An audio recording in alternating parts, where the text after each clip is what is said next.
11,80,000 सैनिक, 6,10,000 एक्टिव सैनिक और 3,50,000 सैन्य बलों के साथ ईरान जंग में कूद पड़ा है।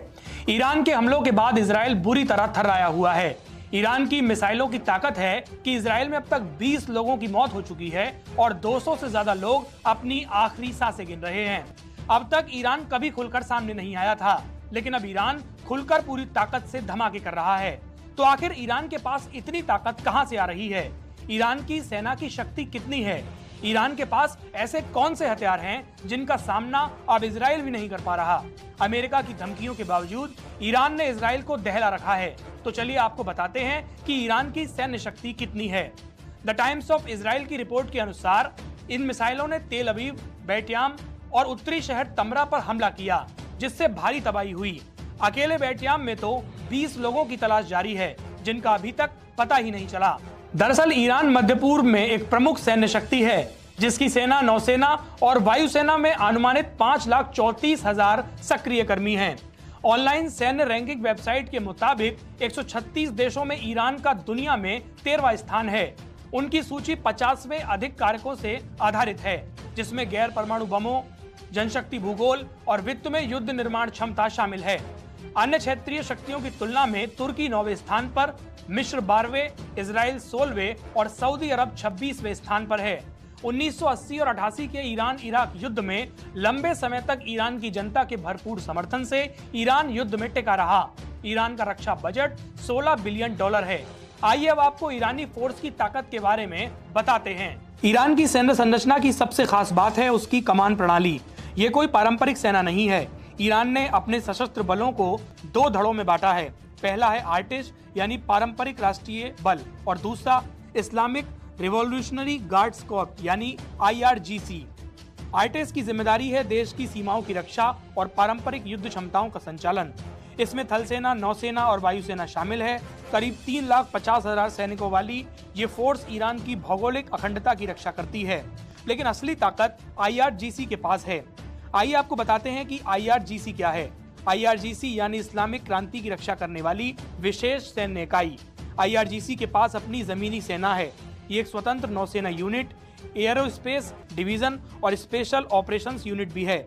IRGC ईरान की नागरिक सरकार को रिपोर्ट नहीं करता। ये सीधे आयतुल्लाह अली खामनेई के नियंत्रण में है। यही बात इसे ईरान की राजनीतिक शक्ति का असली केंद्र बनाती है। यहीं पर एक और नाम सामने आता है और ये नाम है बासिज बल का। बासिज बल यानी कि IRGC के अधीन एक अर्धसैनिक स्वयंसेवी संगठन। इसकी पहुंच सिर्फ सैन्य अड्डों तक नहीं है, बल्कि ये मोहल्लों, विश्वविद्यालयों और कार्यस्थलों तक फैला हुआ है। ये बल ईरान की सुरक्षा को सामाजिक स्तर तक विस्तारित करता है। अगर ईरान की फोर्स की बात की जाए तो ईरान में 11,80,000 सैनिक हैं, 6,10,000 एक्टिव सैनिक हैं, 3,50,000 रिजर्व सैनिक बल हैं, 2,20,000 पैरामिलिट्री के सैनिक हैं और 42,000 की वायुसेना है। अगर कुल थल सेना की बात करें तो ये सेना 3,50,000 हो जाती है। वहीं नौसैनिकों की बात करें तो ईरान में 18,500 नौसैनिक हैं। ईरान के पास 1996 टैंक, 65,765 सैन्य वाहन, 551 aircraft reserve, 358 active aircraft, 186 fighter jets, 86 transport विमान, 102 trainers aircraft, 129 helicopter, 13 attack helicopter, 580 self propelled artillery और 775 मल्टी लॉन्चर रॉकेट सिस्टम है। इसके अलावा ईरान के पास 101 नौसैनिक एसेट्स, 19 सबमरीन और 21 पेट्रोल वेसल हैं। अंतर्राष्ट्रीय प्रतिबंधों के बीच ईरान ने वो कर दिखाया था जिसकी उम्मीद शायद दुनिया को नहीं थी।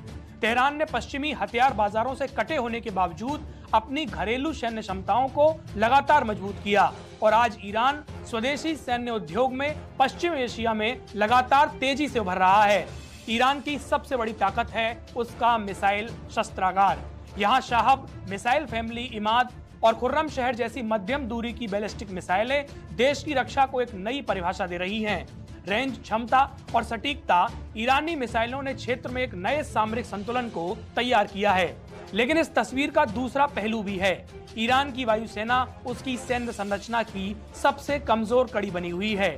ईरानी एयरफोर्स आज भी मुख्य रूप से 1970 के दशक के विमानों पर निर्भर है, जैसे कि F4 Phantom, F5 tiger, F14 Tomcat और कुछ सोवियत युग के MiG-19 पुराने एयरफ्रेम। सीमित रखाव और स्पेयर पार्ट्स की कमी की वजह से ये लगातार ईरान की शक्ति को कमजोर कर रहे हैं। लेकिन अब देखना होगा कि इस जंग में किसकी जीत होगी और ईरान कब तक अपनी सैन्य शक्ति को बढ़ा पाएगा। नमस्कार, मैं हूं मानक गुप्ता। अगर आपको हमारा ये वीडियो पसंद आया हो तो इसे लाइक और शेयर जरूर करें और हाँ, हमें सब्सक्राइब और फॉलो करना ना भूलें ताकि आप देश और दुनिया की कोई खबर मिस ना करें। तो जुड़े रहिए हमारे साथ और देखते रहिए न्यूज़ 24।